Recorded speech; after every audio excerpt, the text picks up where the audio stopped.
السلام عليكم ورحمة الله وبركاته.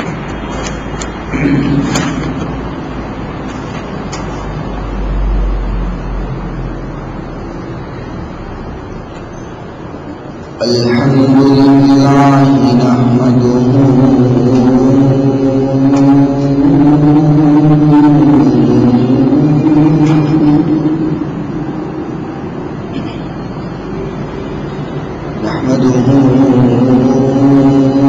ونستعينه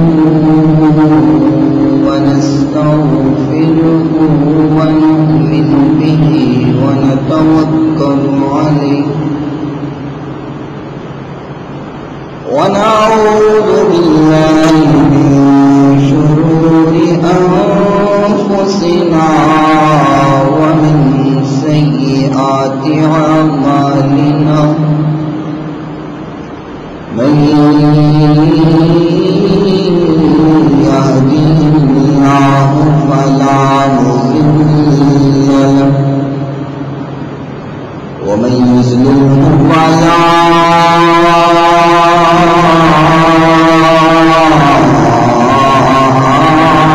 هادي له ونشهد أن لا إله إلا الله وحده لا شريك له ونشهد أن محمدا عبده ورسوله.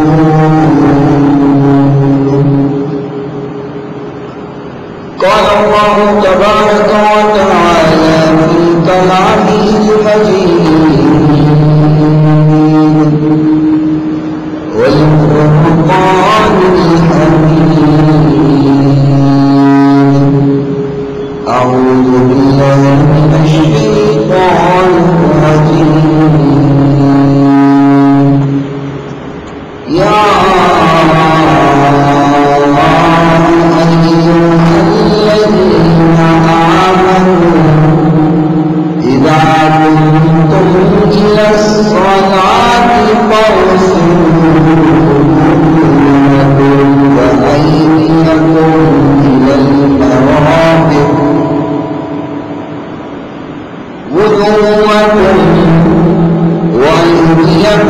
إلى المرافق وامسحوا برؤوسكم وأرجلكم إلى الكعبين وإن كنتم جنبا فاطهروا وإن كنتم مرضى أو على سفر أو جاء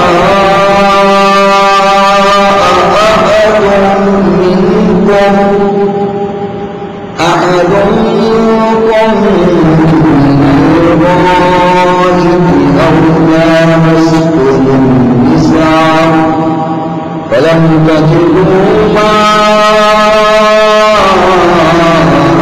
فتيمموا سعيدا طيبا فامسحوا بوجوهكم وأيديكم ما يريد الله ليجعل عليكم من حرج ولكن يريد ليطهركم وليتم نعمته عليكم لعلكم تشكرون.